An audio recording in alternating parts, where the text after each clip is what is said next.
Hi guys, welcome back to the channel. My name is Jason and I'm your watch guy today. I promised I would bring a new Rolex video along as soon as I possibly could. Couple of weeks and here we are, 2 weeks to be exact. Now I only have a couple of updates for you, and that's because I banned myself from buying another watch until I've sold what I've got in.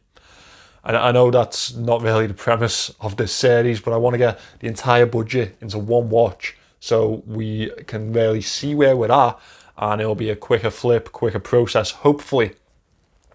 So, I have sold a couple of watches. You will remember that I had that bundle of spares ladies watches. Well, I threw them on eBay. I got £16 after fees. It works out about £13. So, you also left me with a budget of 25. So after that, that is £38 altogether, which, yeah, I only paid £10 for that bundle, and I also had the Fossil watch that needed a battery. So straight profit of £3 and whatever I get for that Fossil watch. And speaking of which, I actually found a battery for it in my toolbox. Didn't have to pay any extra for it, so that's a bonus, that's a win for us. It's only £2, but still, every penny counts, doesn't it? I took the case back off of the Fossil watch and I switched out the battery. Really simple process, as you can see there.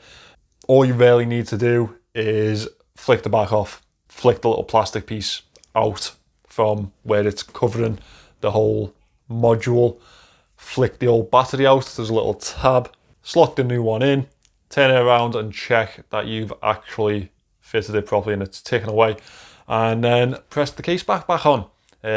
You need a case back tool for that, unless you're like freaking Hulk, because I can never get them back on just by hand pressing. So after I fitted that with a new battery, I took it to a cash store, traded it straight in, I got £15. And that again was straight profit. I probably could have got more if I put it on eBay, but I just wanted to cash in quickly. So that left us with £53 in the old budget. Now I also had that Citizen watch. Lovely watch. I really liked it. The issue was that I wasn't selling on eBay. So what do you do when a watch isn't selling? You take it out of that marketplace and you put it into a different one. And that is the best tip that I can give you. You need to play the right type of markets. So on eBay, the reason that's probably not selling is the fact that other people are listing it lower than you, and yeah, people are going to compare the prices and they're going to buy the cheaper option.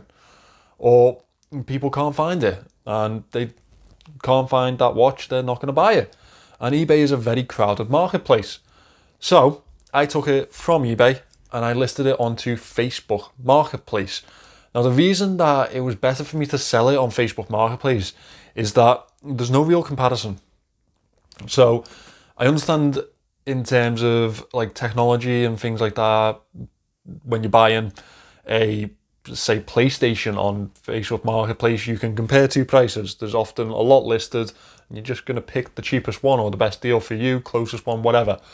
The thing with watches though is that there's no real comparison, because it's very unlikely that someone in your area is going to be selling the same watch as you, and therefore you don't really need to compete with anyone else's prices.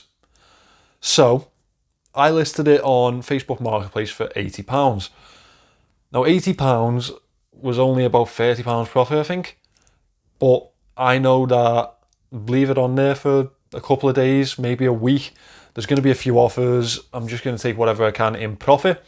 I got a few offers like £60, you know, £50, cheap, like just low balls. You just filter through them, you forget them. And then a gent called Trevor came along. Trevor is actually quite local to me, he's just over the water. So the original idea was that he'd come pick up the watch. He offered £75, which I thought was a great deal, £25 profit. And I can get rid of this little, let's say, problem watch that I bought, because it wasn't selling, it was a problem for me. Then it looked like Trevor couldn't come and pick up the watch, which I thought, right, great, so I'm left with it again. But he offered to pay on PayPal, which is great for me as the seller, because I know that it's just going to get paid straight to me.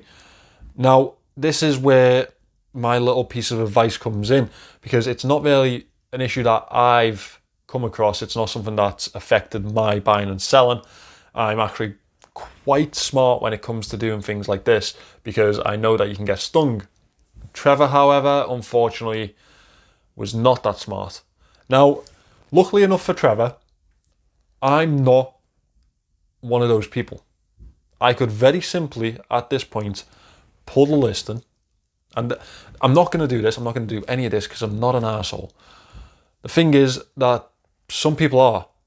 So, let me explain what could happen in this situation. He's paid me through PayPal. He's paid me for the postage also. And he's paid me through friends and family, which is an issue. Not for me, because it just means that the money's come straight into my account and I can withdraw it straight away. And there's no onus on myself. But for Trevor, it's not the smart thing to do. What he should have done really is just added the extra couple of pounds on top and done it for trade. So let me tell you what I could do right now if I was a bad person. I could simply pull the listing from Facebook. I could block Trevor, and I could just not send the watch. I could sell it again. And obviously I'm not going to do any of that. I'm not an ass. But the thing is that some people would do that. So this is my selling tip for this episode, I guess. If you are ever purchasing anything on Facebook Marketplace and you don't know the person, don't send it through friends and family. Don't send it through bank transfer. Definitely don't.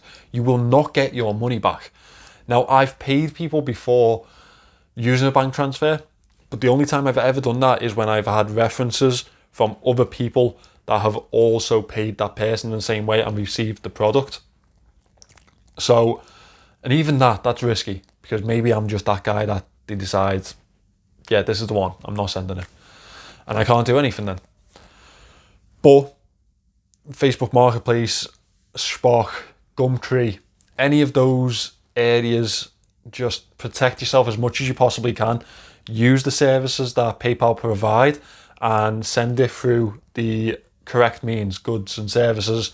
Because then if you don't send the watch, if I didn't send the watch, Trevor can just go to PayPal and say, look, he's not sent it. Can I have my money back, please?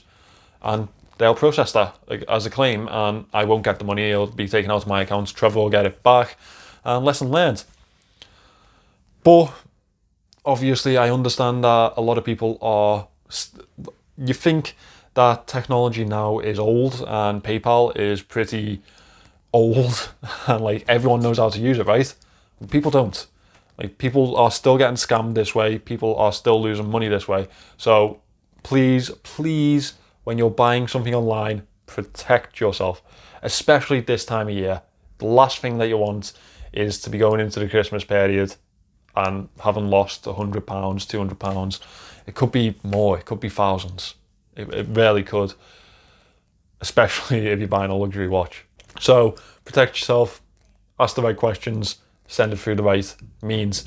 So after the £77 that Trevor has sent me for that watch, I now have a budget of £128, which isn't a lot. It's still more than what we started with. I could stop now and I'd be in profit, and I'd have 4 other watches that I could keep. I mean, I'd probably smash that diesel watch into tiny little pieces.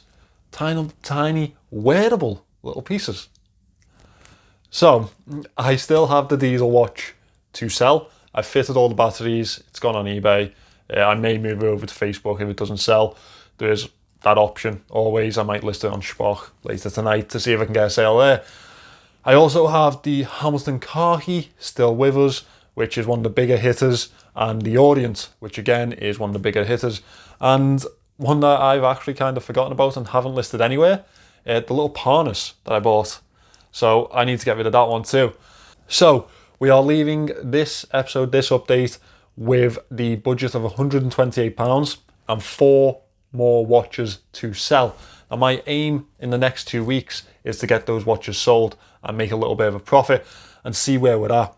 And hopefully I'll be telling you what type of watch I'm looking at. I may even try and get you guys to have a little look to see if you can find any great deals. I mean, I'm not looking for you to do my job for me. Buy the watch yourself, see if you can do it. But yeah, I think it'd be nice to kind of integrate you into the series and tell me what type of watch you'd like to see me buy. See if I can go out and get a deal on a specific watch. Thank you for watching this episode, guys. Now, one last thing before I go. You've got me to 2,000 subscribers. That's absolutely amazing. Like, where'd that come from? So I said to you a couple of months ago, I'd love to get to 2,000 before my next birthday, before the year's out. My birthday is when the year's out, New Year's Day. So you've got me there. Thank you so much. It's incredible. Yeah, thank you so much. So I'll leave you on that note. Please do still subscribe to the channel. It's very appreciated. Thank you, guys. I will see you in the next one.